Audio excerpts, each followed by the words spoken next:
in the South, and that obviously is due to the hurricanes. And in fact, what happens during the hurricanes? It usually slows down economic growth temporarily, and then you get a little bit of a bounce back. The big question is this normal, and are we always going to get the same situation? I've done some research looking at different hurricanes, Hurricane Katrina, for example. Back then, the unemployment rate was 5%, so you didn't see a huge bounce back. In fact, in employment, I still remember, the employment number or gains were 196,000 in the month before the hurricane, and then the next 2 months, you saw a deceleration relative to that 196,000 of about 241,000. Then, of course, you got Hurricane Sandy. Then the unemployment rate was 7.8%. In that environment, you had a lot more labor capacity, a lot more excesses, so the bounce back was a lot bigger. When you look at the bounce back in employment, that went from 146,000 the month before the hurricane, and in the next 2 months, you actually saw an acceleration of employment growth of 84,000. But the same thing for economic growth. After Hurricane Katrina, you basically did not see an acceleration of real GDP. You did see a strong acceleration in GDP after Hurricane Sandy. Why? Because you got a lot more labor. Situation is being explained now, even in Houston right now. You're not seeing the quick rebuilding. The rebuilding will take place always, but it just takes a little bit longer. Today, with an unemployment rate of 4.4%, you're certainly going to see something a little bit slower. But in terms of what's going on with housing prices, this week, what's the big headline? The big headline is that somehow housing prices are starting to hit a bubble.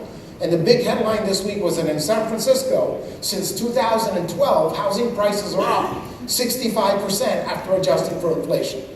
And that seems very scary to a lot of people that are thinking about buying a house because they say, I don't want to buy a house if there's a housing bubble.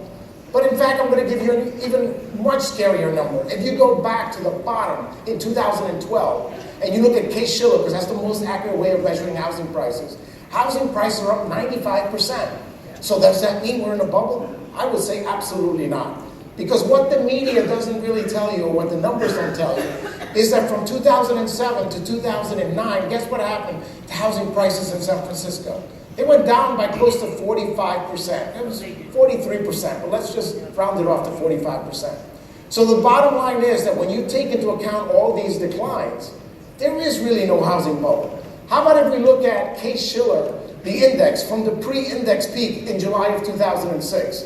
Those prices are up only by 4.3%. So when I look at prices from the pre-peak to now, 4.3%, I say that doesn't seem like a bubble. And for those people out there that say, well, that's still a lot, I will tell you the consumer price index has been up 20.4% since that number. 20.4%. So in real terms, I don't see a real bubble yet.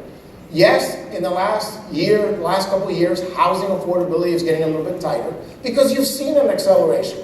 When you see that national housing prices this week, what did we just get from Case-Shiller? Housing prices are up 5.9%. Wages are up 2.5%. Guess what? That's not going to last. Because a famous economist, Herbert Stein, he was the chairman of the Council of Economic Advisors under Richard Nixon, he always had this great saying that I never forgot. When a trend is unsustainable, it usually doesn't last.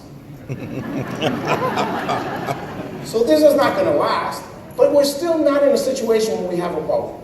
Because, again, housing prices have gone up, but they're still actually nationally even lower. Here in San Diego, great area where my kids grew up. My kids grew up here in San Diego, in Rancho Santa Fe. I would always come here to visit. Guess what? Housing prices today, according to Case-Shiller, they're up 7.1% on a year-over-year basis. God bless San Diego.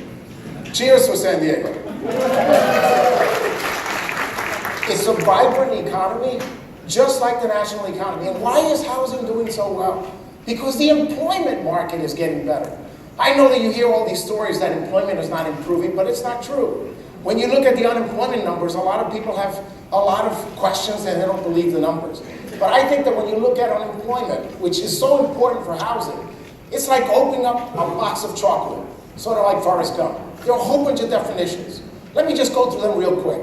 U1 is another popular unemployment rate that looks at the number of people that have been unemployed for 15 weeks or less. Why is that important? Because if it's 15 weeks or less, that tells you if you lose your job, what are your chances of finding another one? 1.7% in the country. 1.7% unemployment rate in that U1. Then number two, U2 unemployment rate, not the band. U2 unemployment rate. When you look at that number, that is measuring the number of people in the U1 plus the number of people that were in temporary jobs hoping to find a full-time job. How many of them are unemployed? That unemployment rate is 2.2%, still very low. And then of course you get the traditional plain vanilla, which is the U3 unemployment rate. That's the one everybody talks about. That one measures all those other guys, but it also measures the people that are unemployed for 30, that have been looking for a job in the last 30 days. That number is 4.4%. Remember that number was 10% at the peak of the global financial crisis. It comes down to 4.4. A lot of people say, I don't believe that number.